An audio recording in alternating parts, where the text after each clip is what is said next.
Semoga terhadap pelaku masih bisa dilakukan pembinaan dan disadarkan bahwa apa yang ditulisnya itu bisa berbahaya. Uang saya diambil. Sebenarnya ibu enggak mau mengemis, disuruh suami. Katanya ya untuk ojek bolak-balik itu 60.000 sampai 70.000 rupiah. Hello everyone, I'm Sokim. Selamat datang ke channel YouTube aku. By the way yang lagi nonton, bagaimana kabarnya hari ini? Ayo dong komen. Gimana nih? Apakah dalam kondisi yang baik saja? Atau mungkin ada yang lagi dalam kondisi nggak baik aja nih? Entah itu karena lagi sakit, lagi galau, atau lagi banyak banget masalahnya.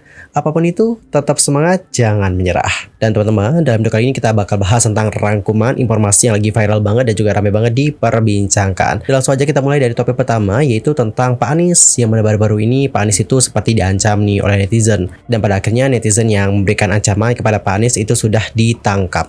Terus cerita selengkapnya tuh kayak gimana sih? Atau awal mula ceritanya tuh kayak gimana? Jadi guys, kronologinya tuh kayak gini. Pak Anies kan sempat mendapatkan ancaman nih akan ditembak oleh netizen kala beliau ini melakukan live streaming di TikTok. Nah di sini si netizen itu komen guys, komennya kayak gini. Izin Bapak Kepala Anies, hukumannya berapa lama ya? Dan pada akhirnya komentar ini kan banyak dilihat nih sama netizen. Banyak juga yang sudah menanggapinya.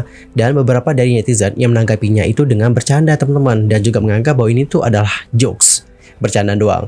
Adapun untuk komentar-komentar netizen kayak gini. Bang, dari komen atas scroll ke bawah gue terharu, sampai sini gue ngakak. Yang dapat aku simpulkan adalah mungkin untuk netizen ini juga cuma bercanda. Dan juga netizen yang lain menanggapi hal ini sebagai ya candaan doang, jokes doang. Tapi kan jokesnya juga gak lucu ya teman-teman ya. Soalnya bernada ngancem akan nembak orang. Itu menurut aku jokes yang sangat gak lucu banget sih. Dan guys, pada akhirnya komentar netizen ini viral. Dan Pak Anies yang diancam pun menanggapi hal tersebut dengan santai sih. Di sini beliau itu berharap bahwa hal itu atau ancaman tersebut itu tidak kejadian. Dan jikalau itu dianggap ancaman, beliau berharap agar penegak hukum bisa menindaklanjuti hal tersebut. Dan saat ditanya apakah dirinya akan melaporkan ancaman ini baik ke Bawaslu maupun pihak kepolisian, ia belum memiliki rencana akan hal tersebut. Dan Yorobun untuk update terbarunya nih, seperti informasi dari jawpos.com, Barreskrim Polri itu mengkonfirmasi telah mengamankan netizen yang diduga memberikan pengancaman kepada Pak Anies. Adapun penangkapannya itu dilakukan di wilayah Jawa Timur. Dan meskipun demikian, Truno Yudo belum merinci penangkapan itu. Keterangan resmi juga akan segera disampaikan. Di sisi lain, calon presiden nomor urut 1 itu mengucapkan terima kasih dan mengapresiasi langkah Polri yang telah mengamankan pelaku pengancaman terhadap dirinya. Kepada wartawan, seperti dilansir dari jawpos.com, Pak Anies mengatakan seperti ini. Kami mengucapkan terima kasih dan apresiasi kepada Bapak Kapolri dan institusi Polri, sehingga pemilu ini dapat berjalan dengan kondusif dan juga damai. Anies lantas menambahkan nih bahwa ancaman terhadap nyawa dan menggunakan kekerasan fisik itu jelas berada di luar batas kebebasan berpendapat dan bisa mengganggu kebebasan berpendapat itu sendiri. Sehingga apa yang dilakukan oleh kepolisian justru merupakan salah satu langkah dalam melindungi kebebasan berpendapat. Beliau lebih lanjut menegaskan, ini penting sebab perlindungan terhadap kebebasan berpendapat berlaku untuk semua dan terhadap semua. Bukan hanya terhadap capres atau pejabat publik, tapi untuk seluruh rakyat.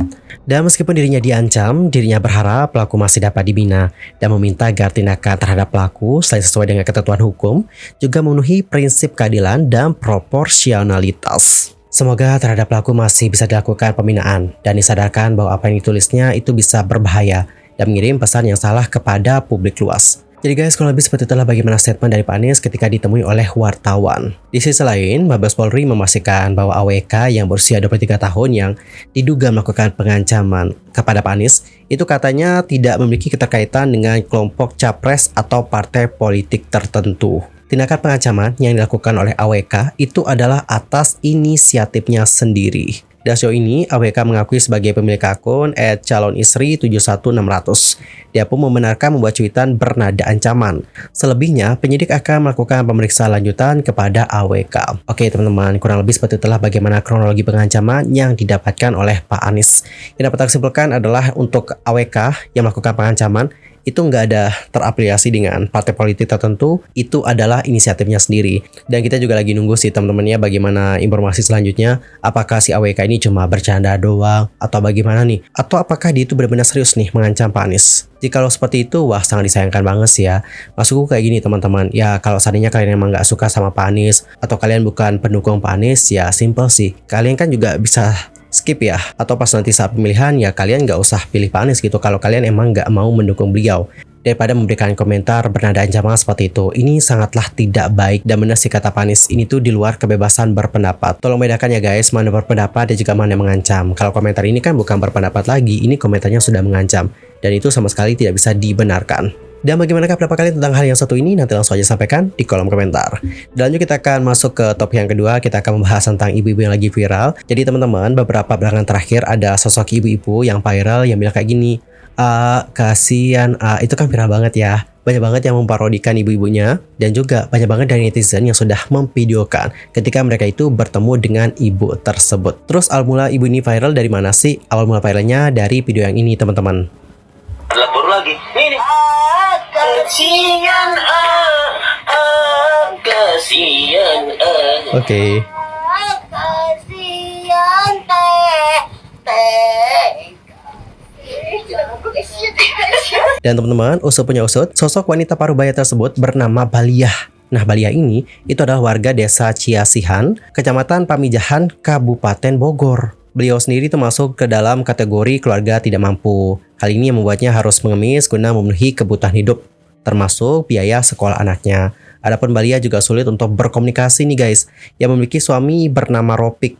Namun sang suami juga memiliki kekurangan, yakni tunarungu. Sehari-hari Ropik ini bekerja serabutan. Baliah dan Ropik itu dikaruniai seorang putra yang saat ini duduk di bangku kelas 5 sekolah dasar. Demi anaknya bisa bersekolah inilah Baliah akhirnya mengemis. Baliah mengatakan dia mulai mengemis sejak pagi hingga sore hari di kawasan wisata Gunung Bunder yang berada di kawasan Taman Nasional Gunung Halimun Salak.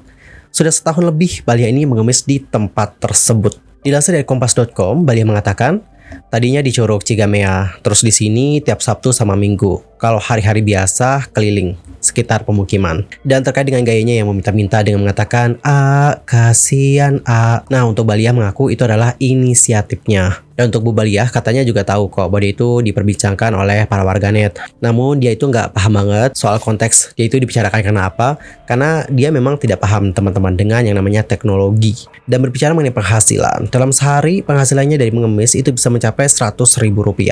Namun itu merupakan penghasilan kotor. Kenapa kotor? Karena memang harus dipotong juga dengan pengeluaran yang lain. Salah satunya adalah untuk biaya ojek. Untuk jarak di rumahnya ke lokasi mengemis itu sekitar 30 menit guys. Dan kalian tahu nggak berapa untuk bayar ojeknya? Katanya ya untuk ojek bolak-balik itu Rp60.000 sampai Rp70.000. Belum lagi untuk kebutuhan yang lain kayak jajan anaknya. Jajan anaknya itu bisa Rp10.000. Terus dia juga katanya beli voucher wifi. Tahu kan yang voucher wifi yang ada 2.000, 3.000, 4.000 gitu. Nah, dia belikan itu juga untuk anaknya. Dan sisanya itu barulah buat beli kebutuhan yang lain seperti beras. Kurang lebih seperti itulah bagaimana story dari Baliah. Selain itu, Baliah juga sempat tampil ya di TikToknya Willy Salim. Nah, di TikToknya Willy Salim, dia juga mengungkapkan tentang bagaimana kehidupannya, terutama tentang bagaimana dirinya yang mendapatkan perlakuan KDRT. Dan teman-teman, seperti inilah bagaimana cuplikannya. Dalam 3 detik, sebutin apapun yang ibu mau, langsung aku kabulin. 1, 2, Kasihan. Oke. 3. Sekarang mau masuk TV, masuk video. Ibunya kan kasihan. Kenapa? Dibilang suami dipukul kepala, yang ini kakinya ditajongin. Astagfirullahaladzim. Suaminya tobat. Jahat banget. Iya jahat. Laporin aja ke polisi. Ya bentar aja. Hah? Ya uang saya diambil. Kasihan ibunya ya guys ya. Sebenarnya ibu enggak mau mengemis, disuruh suami. Suaminya enggak kerja, enggak ditidurin. Kasihan. Ada nggak yang ibu pingin? Ingin rumah Oh, rumah. Emang harga rumah berapa? 5 juta. 5 juta rupiah harga rumah. Ini 5 juta buat ibu. Rezeki dari yang di atas. Aduh, sedih banget lihat ibunya.